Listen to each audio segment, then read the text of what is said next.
We begin today's show in Afghanistan. This weekend, President Trump publicly called off a secret meeting at Camp David with the Taliban and the president of Afghanistan that aimed to end the 18-year war, the longest in U.S. history. Trump tweeted on Saturday, quote, "I immediately canceled the meeting and called off peace negotiations. What kind of people would kill so many in order to seemingly strengthen their bargaining position? They didn't. They only made it worse. If they cannot agree to a ceasefire during these very important peace talks and would even kill 12 innocent people, then they probably don't have the power to negotiate a meaningful agreement anyway. How many more decades are they willing to fight?" Trump asked. The United States and Taliban had appeared close to signing an agreement after holding 9 rounds of talks in Doha. But the negotiations took a surprise turn when President Trump suggested a Camp David meeting that included Afghan President Ashraf Ghani, who had not been involved in the previous talks because the Taliban refused to meet with him. The New York Times reports Trump wanted the deal to be announced at Camp David so he would be perceived as the deal-maker who pulled the peace agreement together. But according to the Times, Taliban negotiators had agreed to come to the United States only after a deal was announced and only to meet with the American side. The New York Times reports, quote, "Trump may have canceled a meeting that the key participants were not planning to attend," unquote. There are also questions about the premise behind why the United States canceled the secret meeting. Trump blamed it on the recent killing of a U.S. soldier in Afghanistan, but he made no reference to the mass killings being carried out by U.S. forces. On Sunday, Secretary of State Mike Pompeo acknowledged the United States had killed more than 1,000 members of the Taliban in the past 10 days, just as the two sides were close to signing a peace deal. There have been attacks during the talks, attacks from the Taliban and Americans, and enormous attacks from American forces, putting in real pressure on the Taliban. George, we've, in just the last 10 days alone, killed over 1,000 Taliban. We have been fighting and talking in a way that America often doesn't do. It's what's driven us to be able to have the success at the negotiating table. Well, for more, we go to Kabul, Afghanistan, where we're joined by Ali Latifi, a freelance journalist. And in Washington, D.C., we're joined by Matthew Hoh, a senior fellow with the Center for International Policy. In 2009, Matthew Hoh resigned from the State Department in protest against the Obama administration's escalation of the war in Afghanistan. We welcome you both to Democracy Now! Matthew Hoh, let's begin with you. What do you understand was going to happen at Camp David, and then what President Trump called off? In fact, most people only learned there was going to be a, quote, secret meeting when President Trump tweeted that it had been called off. Oh, good morning, Amy. Thank you for having me on.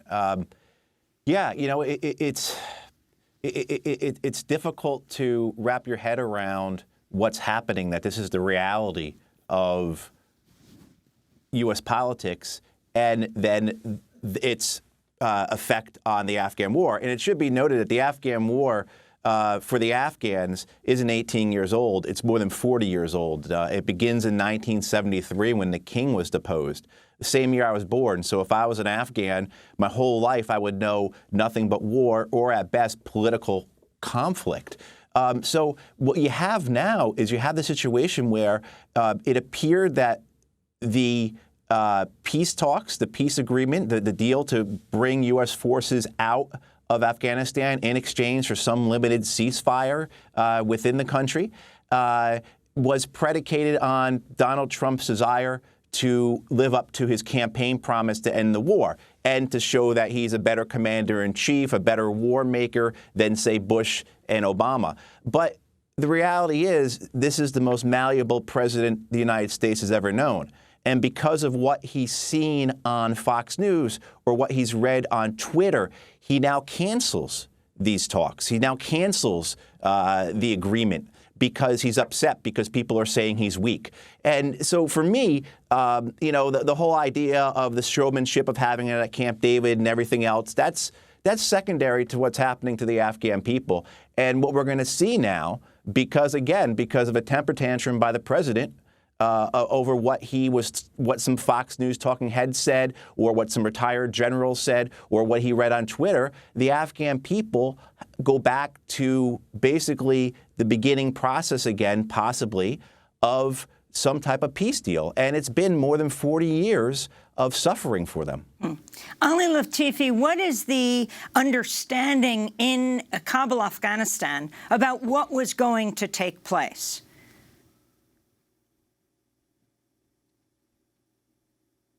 Because these negotiations haven't been about the Afghan people. They've been very much about the United States and the Taliban, and both of them getting what they want. And all of these meetings, these 9 rounds of talks, have taken place behind closed doors in Doha. So the average person in Afghanistan has no idea. I myself am a journalist. I have very little idea. The only thing I know is the night before I had heard from different sources that Trump was planning to make his announcement on 9/11, which is ironic, I suppose, but for him, he's a showman, and so he wanted to put on a show, and he would have been able to do that. But the reality is, the Afghan people have never been a part of this process. Can you explain what happened in Kabul last week, the suicide car bombing that killed 12 people, including a U.S. soldier? Right. So the car bombing took place on the road that would lead to the entrance of where eventually you could get to the U.S. Embassy, to NATO forces, and to different other sort of political and high-level buildings hidden behind massive blast walls. But that actual explosion didn't turn. You would have to turn right to go on that road. It went straight just a little bit forward, so it was on a completely civilian road. Of course, there are always U.S. soldiers and forces going back and forth along that road, and unfortunately throughout all the roads of Kabul at any given time of the day. But what ends up happening is, yes, this U.S. soldier got killed, but in reality, at least 11 Afghan civilians were killed and dozens more were injured. And this is what keeps happening. So when Trump says that, this quote-unquote great soldier is why he called off this talk, it kind of points to what Matthew was saying, that he must have been influenced by somebody, because this is not the first time in the last couple months that U.S. soldiers have been killed, and it's not the first time in the 9 rounds of talks that U.S. soldiers have either been killed or targeted by Taliban in their attacks. On Sunday, Secretary of State Mike Pompeo acknowledged the United States had killed 1,000 Taliban in the last 10 days, just as the two sides were signing a peace deal. Ali Latifi, is this your understanding? This is what he says. The thing we have to remember is that, I've been seeing these reports since at least 2011 from the Afghan government, and now apparently from the U.S. government, every day saying we killed 60 Talibs, or we killed 50 Talibs, or we killed 10 Talibs, or we killed militants, or we killed Daesh. And those are very hard facts to prove. Those are very difficult things to prove, because these operations take place usually at night. They take place in remote areas. They take place in areas where the press and rights workers usually don't have access, where the government doesn't generally go to follow up on these things. So it's very difficult. He can say that he killed 1,000 Taliban, but what does that really mean? Who were they? And even if they were Taliban, 1,000 Taliban, the province of Kunduz nearly fell, about 2 weeks ago, again for the 3rd time. And then the province of Farah in the west also came under heavy attack. Next door to Kunduz, Baghlan came under heavy attack. So if you're killing 1,000 Taliban, what does that really say, if you are indeed killing 1,000 Taliban? We're joined by 2 more guests in Kabul. Kathy Kelly, co-coordinator of Voices for Creative Nonviolence campaign to end U.S. military and economic warfare, and Dr. Hakeem Young, medical humanitarian worker who's worked in Afghanistan for more than 14 years. Kathy Kelly, we first learned of the news of a, quote, secret, as President Trump described it, Camp David meeting that would be the leaders of the Taliban, the Afghan President Ashraf Ghani, and President Trump, though all of this is being called into question right now, whether all of these people were going to be at Camp David, but now Trump has called it off. Your thoughts, as both Democrats, a number of Democrats, join with Republicans in condemning the meeting, saying that it is an outrage that it's happening at all, let alone the week of 9/11, the anniversary of the September 11th attacks. Well, Amy, I think that the outrage that should be felt ought most appropriately be outrage over the idea that warlords, multiple warlords, including the United States military authorities and anybody representing the U.S. government, have been negotiating a peace deal And it's a charade. I mean, we've seen how many people have been killed as leverage. Killing human beings has been leverage during these peace talks. And I highly doubt that the majority of Afghanistan's people, who are women and children, are being well represented in the so-called dialogue.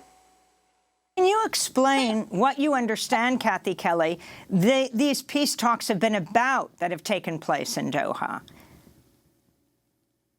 Well, they're highly secretive, but it does seem that Zalmay Khalilzad has already dropped two of the demands that the United States was going to make, which had something to do with the Afghan government. Again, I want to say that these are warlords that we're talking about, both within the Taliban and the many groups that comprise the Taliban and the Afghan government. But the Afghan government clearly won't be included in the deal that they were talking about making. I think a ceasefire is something that is even further on down the line, should it even be called for. And Dr. Hakim Young, your response, working in Afghanistan for the past 14 years, to this news that has taken place. First, we learned that there was going to be a secret meeting, then that Trump was calling it off. Unclear that what the explanation that also Ashraf Ghani was going to be there, considering that he has not been a part of the peace talks because the Taliban refused to negotiate with him. Thank you, Amy, for having me. Like Greta Thunberg had said regarding the climate crisis we have in the world, in the past 14 years, I've seen how this crisis in Afghanistan, in the war, means that there is, seems to show that there's no current political system anywhere that can really hold genuine peace negotiations. I mean, these current peace negotiations, to me, are not genuine peace negotiations because Afghans are not involved. The warring parties are all equally complicit in the killing. They want to fight and talk at the same time, which doesn't work.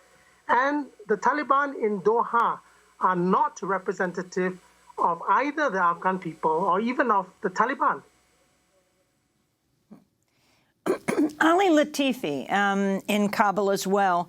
Can you explain what the points were in these negotiations and also the significance of the Afghan government, the president, Ashraf Ghani, not being included in these negotiations?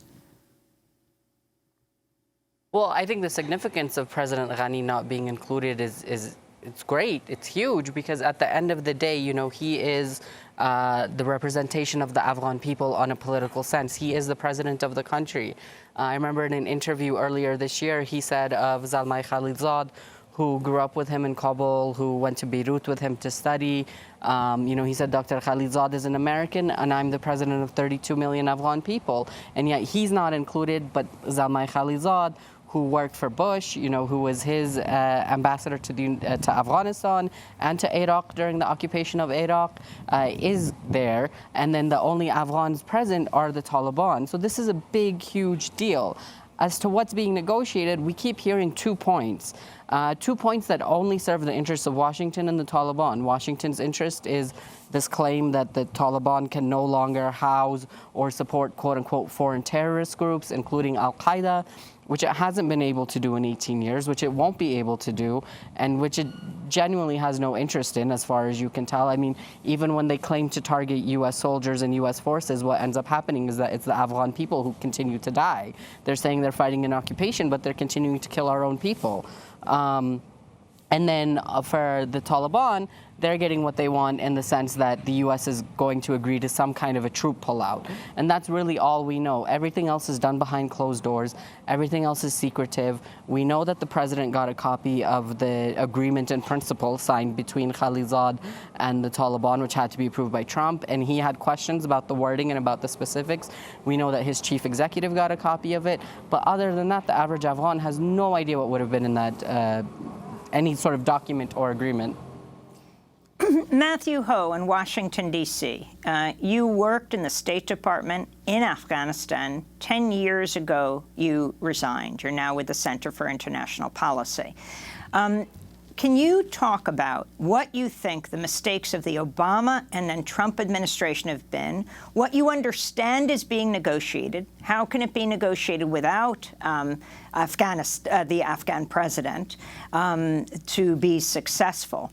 And finally now, this pile-on by Democrats as well as Republicans, outrage that any deal would be signed, or more importantly, that Taliban would step foot on U.S. soil. And again, the emphasis they're making right now this week of September 11th, the anniversary of the attacks in 2001. You know, I was thinking, Amy, I recall 8 years ago being here in this same exact little studio talking to you about the death of bin Laden. I think you have to go further back to understand what's happening with the United States, why the Democrats are piling on, as you said, against any type of peace deal, against any type of withdrawal of American forces. You have to go back to 1947 and the National Security Act that President Truman puts in place that creates this permanent war-making establishment within the United States government that makes the priority of the United States government war. And so I think that's what you see here when you see any semblance of a deal. And I agree with everyone in Kabul who knows certainly better than I do. I'm sitting here in D.C. drinking a cup of coffee and you know, I mean, that the United States government is not to be trusted in these issues. The United States government started funding the war in Afghanistan months before the Soviet Union invaded in 1979. They wanted to bring about the Soviets into a trap to create the Soviets their own Vietnam. When the Soviets leave in 1989, the United States government keeps funding the various Mujahideen groups, and the fighting continues. So the United States has been culpable in the violence that has beset and just besieged the Afghan people for more than 4 decades now. So I think that it's hard for the United States, one, to take responsibility of it. You won't hear this kind of conversation within corporate media. You won't hear this conversation from politicians. You certainly won't hear this conversation from the retired generals who are the talking heads who are all being funded by the defense industry. And so I think for the United States, our perspective is we have to take a step back and look at the bigger picture.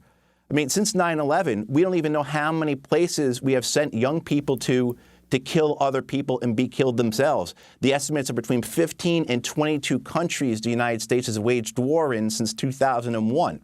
So for the United States, what's happening in Afghanistan is something that we just shrug and move on with the next news cycle for, or wait for President Trump to have another temper tantrum about, but there's hardly any conversation about the Afghan people.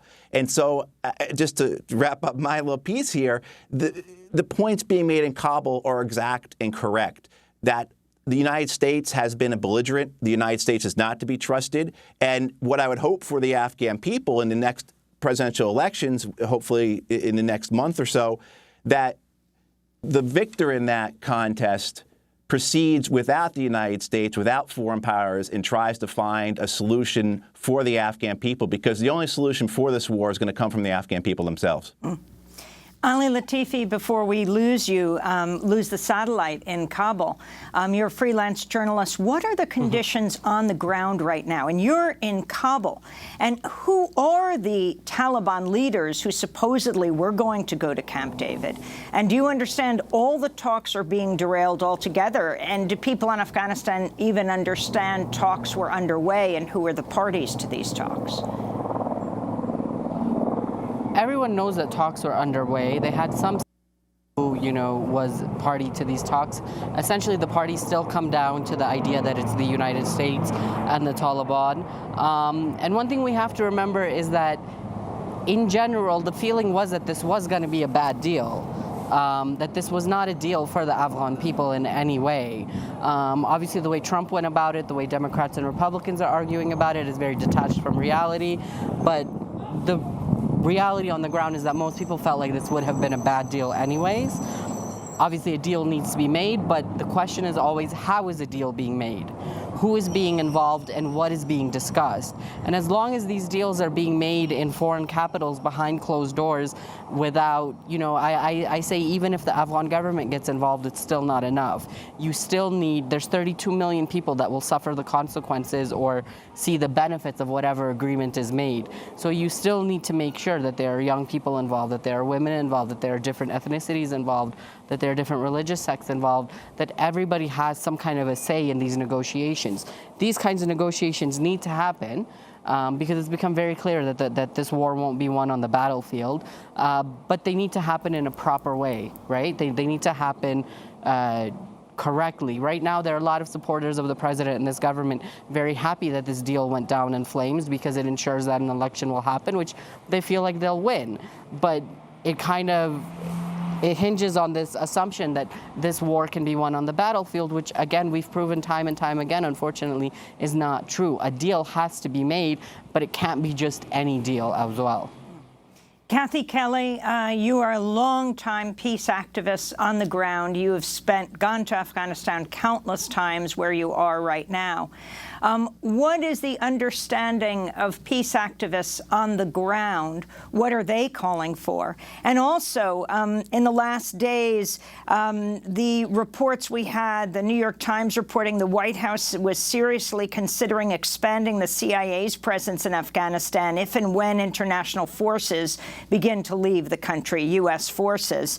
A senior White House advisor is seeking to expand the CIA's presence. The CIA presence would include the creation of new counterterrorism militia forces, but the CIA Director Gina Haspel reportedly has raised concerns about the idea. The Taliban has said the CIA must also leave Afghanistan along with the military.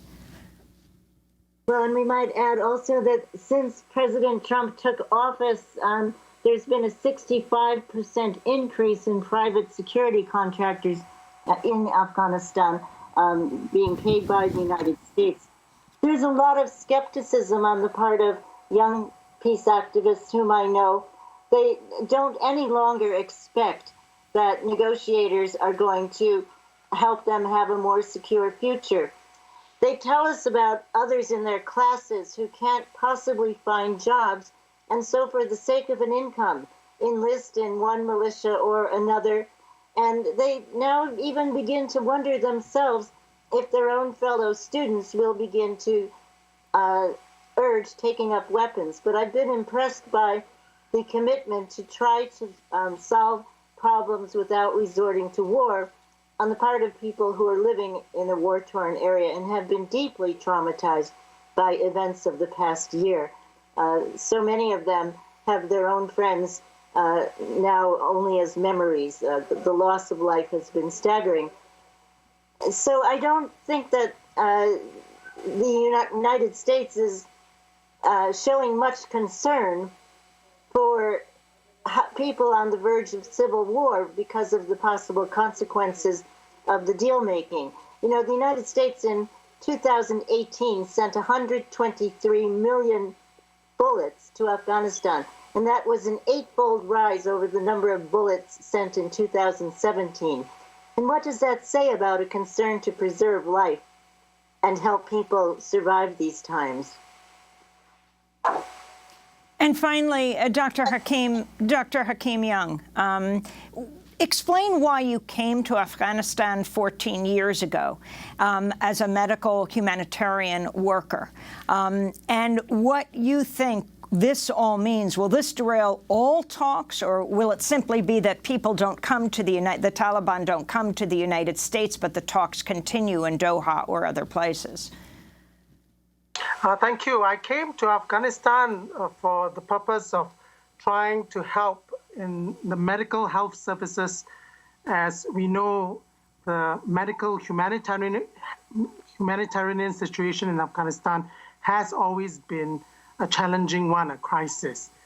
With the talks, maybe I can describe it by using an analogy.